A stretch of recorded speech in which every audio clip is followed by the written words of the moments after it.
ஏங்க நிறைய பேர் சொல்லியிருந்தீங்க கமெண்ட் பாக்ஸில்.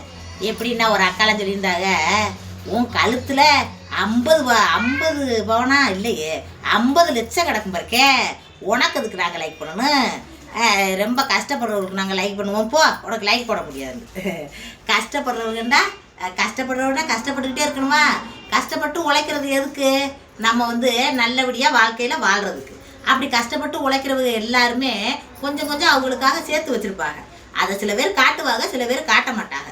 எனக்கு நம்ம கஷ்டப்படுறோம்னு மனுஷங்க மற்றவங்கிட்ட காட்டணும், நடிக்கணும் அப்படின்னு நான் நினைக்க மாட்டேங்க.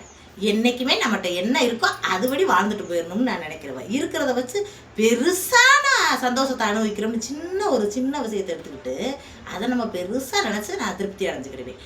அப்படித்தான் நான் கஷ்டப்பட்டு உழைச்சதுனால தான் அந்த நகையெல்லாம் எடுத்து பண்ண போட முடியுது.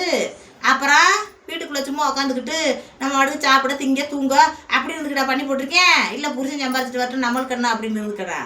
புருஷனோட கிடந்து இணைஞ்சு நானும் பாடுபட்டு உழைச்சதுனாலதான், கஷ்டப்பட்டு உழைச்சதுனாலதான்க்கா அந்த நகையெல்லாம் எடுத்து போட்டிருக்கேன். உங்களுக்கு தெரியல விவரம். கஷ்டப்படுறவங்களுக்கு நான் லைக் பண்ண போறேன்றீங்க. அவங்க உங்களை ஏமாத்துவாங்க. சில பேர் என்ன அதிகமான பேர் ஏமாற்றந்தேன். என்னையம்மா நான் மட்டும்தான் எனக்கு தெரிஞ்சு உண்மையாக சொல்கிறேன். உண்மையான விஷயங்களை நடக்கிற விஷயங்களை எடுத்து சொல்லிக்கிட்டு இருக்கேன். 50 பேர் ஒரு விஷயத்த நடிச்சு போட்டுக்கிட்டு இருக்காங்க. அந்த நடிச்சு போடுறதுக்கு போய் நீங்கள் கமாண்ட் பண்ணுறீங்க. அந்த கமாண்டெல்லாம் பார்த்துட்டு எனக்கு சாதாரணம் அப்படின்னு ஏன் சொல்கிறாங்க? இங்கே ஒன்று அப்படி நடக்கவே இல்லையே. நடக்காதவங்களுக்கு நீங்கள் கமாண்ட் பண்ணுறீங்கன்னா நீங்கள் வாட்டுக்கு பண்ணுங்க, அது தேவையில்லை அப்படின்னு அதான் போகிறாங்க.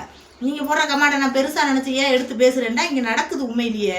அதுக்கு தான் நீங்கள் கமாண்ட் கொடுக்குறீங்க. அப்போ நம்மளை மாற்றிக்கிறணும். இந்த சேலையை ஒழுங்காக கட்டுன்னு சொல்கிறது, இந்த இது இப்படி சட்டை ஓடாதுன்னு சொல்கிறது, இதெல்லாம் நடக்குது உண்மையிலேயே. அதனால நான் அதை மாற்றிக்கிறேன். அது மாதிரி நல்லது கெட்டது புரிஞ்சுக்கிட்ட மனசுக்கு புரிஞ்சுக்கிற தெரியும். புரிய தெரியாதவளுக்கு நம்ம சொல்ல தேவையில்லை. இதுதான் எனக்கு தெரிஞ்சது. என்னங்க மக்களே, எனக்கு தெரிஞ்சு என்ன, நம்ம உழைச்சி நம்ம பண்ணின நகையே நம்ம நல்லது ஒரு பொங்கலோ தீபாவளி ஒரு தாய் வீட்டுக்கு போகிறோம், ஒரு விசேஷத்துக்கு போகிறோம்னா போட்டுக்கிறதானே. இதில் இருக்கிற ஊரும் பார்த்து நம்மளை கொள்ளையடிச்சிருவாங்க, நம்மளை விரட்டி வந்துடுவாங்க, நம்மளை பெரிய மணக்காரி நினச்சி லைக் போட மாட்டாங்க. அப்படிலாம் நாடகம் நடிக்கணும்னு என்ன இருக்குது? அதனால தான் நான் போட்டுக்கிறேன். எனக்கு நான் சொல்கிறது ரைட்டு தானே? ரைட், நல்லா லைக் பண்ணுங்க. அவங்க கிடக்காங்க லைக் பண்ணாட்டேன்னா